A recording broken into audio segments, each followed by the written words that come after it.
All right, guys. Um, First I thought you guys were gonna go like Cancer. Cancer got all pentacles in this. I thought, oh my god, is Leo gonna get all cups? But no, you didn't. So what is going on? Do you have a lot of options? Do you not know? Is this too good to be true? Is this real? Is this fantasy? Is this illusion? That's what the Seven of Cups is saying you're doing. I think Cancer got the Seven of Pentacles, and I was telling them that the sevens for me are they're very kind of rationalizing, analyzing kind of energy. I don't mean it in a swords kind of way. I think each in their own way, right? So the Cups is what is your heart calling you to? Which dream is worth pursuing? You have two cards here that talk about the same thing. Let me just talk about the Knight of Cups for a moment because it will relate to this. So the Knight of Cups is at the heart of your reading, right? And this is what the focus is on, what everything revolves around, what we're going for, trying to achieve. But the Knight of Cups, he's the dreamer. He's the romantic in the tarot.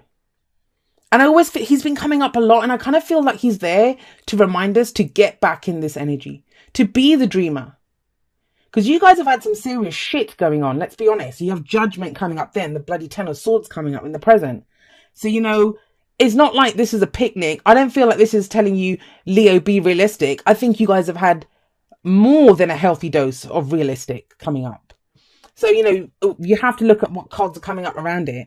I don't think the Knight of Cups is saying that you're being a dreamer. I don't think that, this could be someone offering you their cup for sure. Yes. And you've gone through so much shit and you're like, but I don't know if this person's got the goods to back up what they're offering me. So the Knight of Cups could be that. But the thing with the Knight of Cups, I'll tell you his energy, and then you can apply it to your own situation however you want. But he offers love or friendship, but he's always focused on his cup. Always. He doesn't even hold the reins of the horse. The horse just kind of goes along as it's going, because he's always about, that's his only goal. How do I want to feel? The love, the friendship, the emotion. I want to feel this way. He focuses on that, whatever the emotional realm is, the cup represents. But he doesn't always think about the steps that are going to take him from where he is, excuse me, to achieving that emotional goal. That's why he can be seen as the dreamer. He has the best of intentions. He dreams up some romantic, beautiful things. He can say all the right things. But his horse, usually, we don't see it here because it's a bit of a close-up. But have a look in other decks. You'll see the horse is kind of walking around in the water, doing whatever, because he's not actually leading the horse to where it needs to go. He's focused on the cup, always on the cup, on how he feels. Now, that's not always a bad thing, like I said. For me, this is like, do you remember when you're like 16 or 17 years old and everything's always true love and anything seems possible? And, everything is just amazing. That's what the Knight of Cups reminds us, because I think we become too jaded and too cynical the older we get, or we go through some crap. And you guys have been through some crap, like I said. But I do feel like with these two cards coming up, I'm so sorry I keep clearing my throat. But with the Seven of Cups coming up here, it's saying it doesn't have to be that kind of a fantasy. What's your dream? Which dream is worth pursuing for you?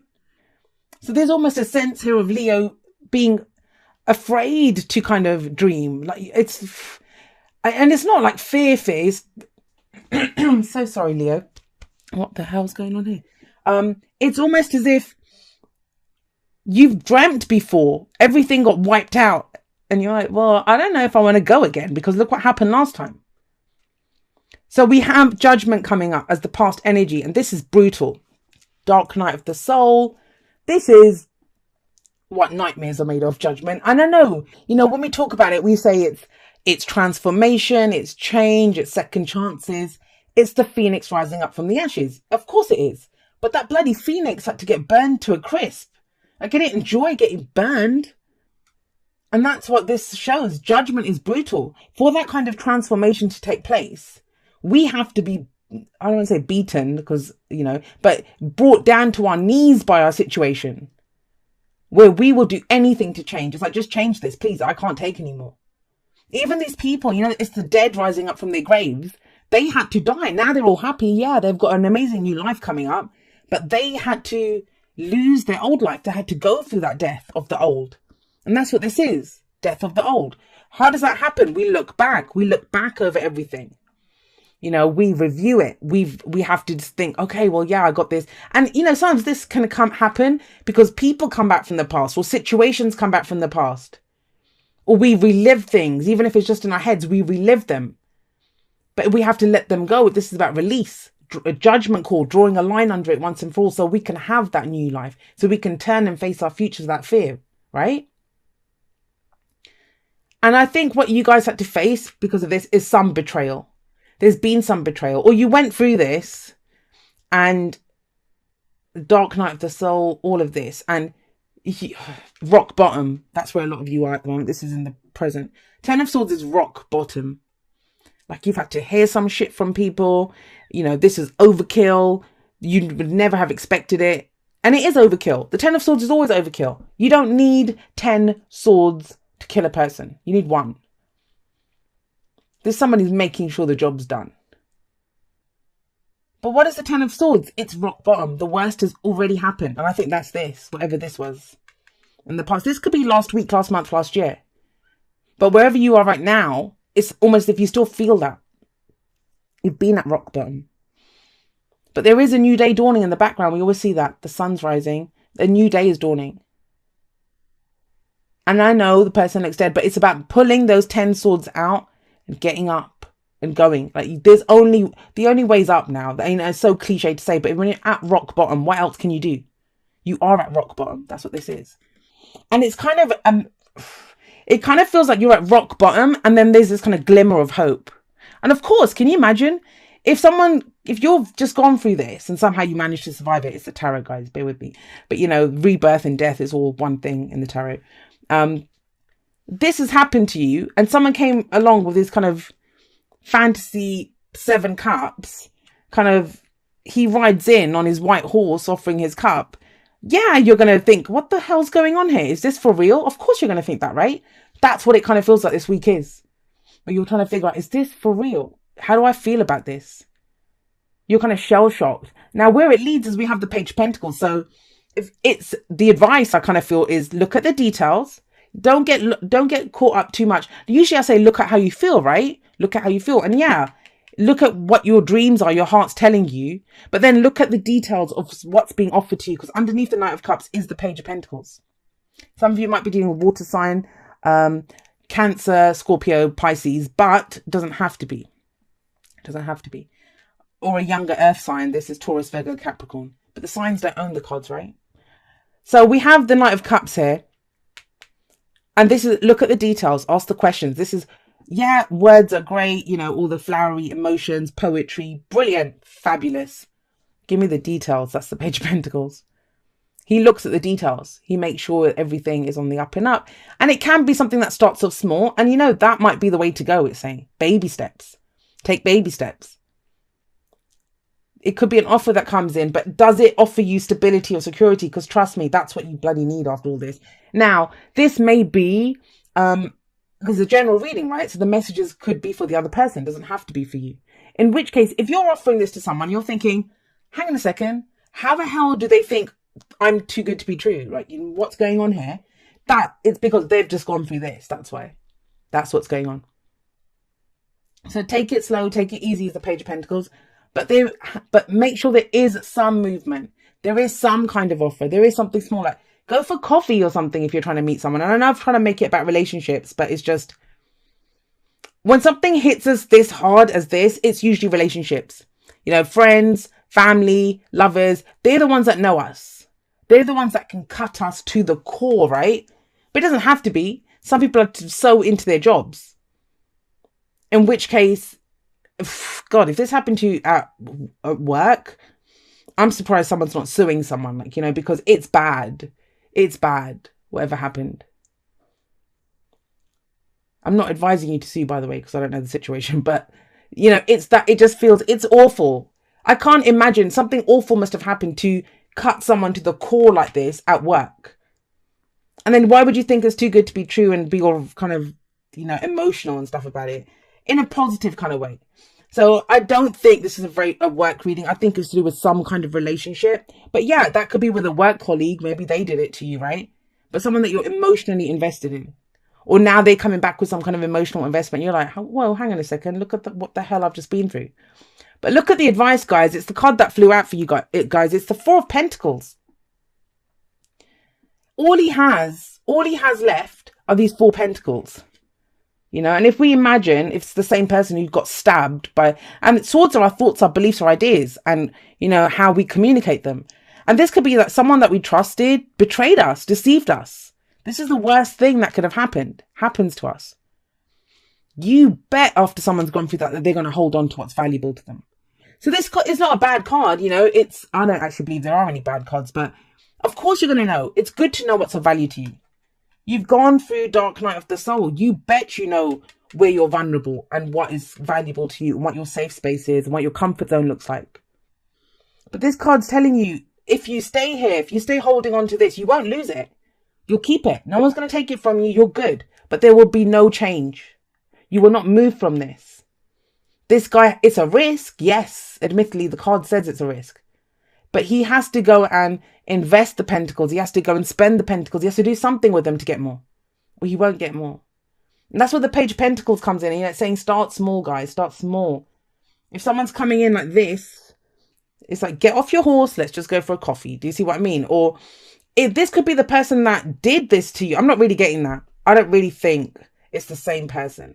I think something happened and it might have been a process that you've been going through. And you're at rock bottom, kind of building yourself up. For some of you, it might be that, you know, someone's trying to offer you a relationship and you're more interested in work at this time, earning money. It can be that too.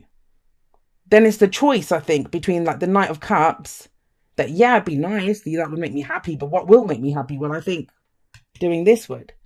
But whatever you decide, right, don't forget the Seven of Cups is here. Whichever cup you pick, whatever your dream is, please don't do it from a place of, well, that's the safest option, because that's what the person would do in this Miser card. That's what he would do. You've gone through too much, guys, to do that. You've gone through too much to play it safe at this point, right?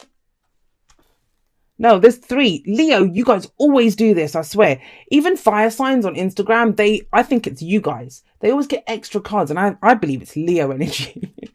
It's all right. We'll let you. All right, so let's see. We've got 3. They've flipped up, so I had to. Be authentic to who you are. You are asked to be real and true pertaining to who you are and how you feel. But, you know, be asked to be real and true. This isn't. Remember, pentacles are practical, tangible representations of stability. If you're holding on to that, that's not how you feel though, right? And that's how you feel afraid, but then that's telling you to break out of that.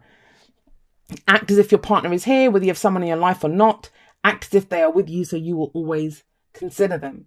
Now, it may be that, you know, whatever the decision you're going through, it is just for yourselves. You know, that because you're the one that went through this, so you're trying to make something for yourself, but there could be someone else coming in for you. You might already have a partner. And then it's telling you, you know, what they are part of this too, right? And then here, receive with love and appreciation. Receiving something lovingly from others is a way of showing love. Well, we have something being offered to you. We have 2 things being offered to you, actually. Oh my gosh, I love it. I love it. I love it. I love it. I love this card. Poised. What this says is you're ready for anything now. You've gone through too much. You know, you're ready to go. When the opportunity comes in, you're going to take it. You're going to take it. And I think it will come in, guys, you know. If for those of you that you've got this kind of a wonderful kind of flowery, sounds too good to be true offer coming in, and you want to wait because, you know, of this, getting hurt or getting betrayed or whatever, there is this. This is a stable. This could lead to something big. It starts off small. So, you know, if you're trying to figure out which one it is, that's the one that leads to long-term stability and security. The Page of Pentacles. But it appears small. This guy, let's be honest, they're opposites of each other. This guy comes in with all the kind of fanfare and like, you know, I will love you to the moon and back. And then he's penniless, and how are you going to do that? And you're still living in your parents' basement and stuff. You know, it's that kind of energy. What are you going to do with that? Whereas this guy might have nothing, but he has a plan, right? He's like, well, let's go out for coffee. We'll date and then we'll do this and we can do this together. So that's this. That's for romantic readings. I'm just giving an example. Or if it's for work, you know, someone could say, it's my startup. I'll show you how the energies can play out. This person is coming in, just had my startup. You're going to get 65%. Oh, no, not 65. That's too much. But, you know, 45% of the the company, you can own an equity and blah, blah, blah. And all it makes it sound great, but the company's not worth shit. So why the hell, you're not going to get anything out of that. And you might give up a great job to go do that. Whereas this guy, he might say, all right, I've got a job in my company. I'll offer it to you, but you're going to have to start at this. So it's a few thousand less than what you're earning now, but it's stable. It's got a pension plan. It's got et cetera, et cetera. And, you know, they tell you after a year, we'll raise your salary. It's in your contract. You get, I don't know, 30 days holiday a year and stuff. So this doesn't look so great when you start, but it builds. This looks amazing and it usually turns into nothing. So if we're looking at just the energies, they can just be energies, right? But whatever offer comes in, you're ready for it. You're ready. So I think you've gone, the worst thing you can do, you'll make anything work. Leo, you'll make anything work. Anyone that goes through judgment, they're ready. They are ready. Anyone who's pulled 10 swords out of their back to say, bring it, I'm going again. You're ready for whatever comes your way. And I think you're ready for this. You're ready for some stability now. But the only thing that can block you or hold you back is this. Because I also want to say this, be wary, anyone, if someone asks you for money, just be careful when the Four of Pentacles card. I don't usually say that, it is the Miser card. But it's when the Knight of Cups is coming up, if someone's asking you for money, no, don't, please don't. And that might have been what got you in trouble before, right? With all this kind of stuff. That someone took a large sum of money from you. You're ready for opportunities, guys, but the only thing holding you back is the comfort zone. Poised is you are ready. You might not feel ready, but you are ready for whatever comes your way. Right, Leo, let's see what we have. It says, dearest you, sometimes it's wonderful to give, but there are times you might find yourself overgiving. Yeah, that's a problem Leo does have. Now might be a good time to check in and see where you might be cutting off the flow of abundance. Holding on to this too tightly, right? Let others give to you even if you are more comfortable being generous and being the giver, the healer, the rescuer. And that's that receive with love and appreciation. In the art of living, we sometimes overlook an important skill, receiving gracefully and with gratitude, without diminishing yourself or trying to deny vulnerability or bringing an agenda of equality to it. Receiving is hard for some people, maybe you. You do not need a this for that in your exchange with others. You are doing good in the world. Let the world give back and support you. Then you can give up the old stories that have you convinced you have to do everything alone with no help. Let your well be filled. We all love you so, so much. And you know what, yeah? This is a similar message, I think, is going to be a theme. This whole thing of everyone's kind of feeling vulnerable, right? I'll try to talk about it in the outro. I haven't recorded it yet, but I'll try to talk about it in the outro. But we have to help each other. There's plenty of people pointing fingers at the moment. But, I've seen it myself on my social media, the people that interact with me. There's so much love as well. There's so many people that are ready to help each other, support each other, just wishing each other good luck and stuff when anyone posts some good news, not just pointing fingers at each other. So, yeah, you guys are ready. I understand you've gone through some shit. It's time to move forward. You're ready to act, Leo. Just remember that you are ready. You just have to kind of tell yourself that.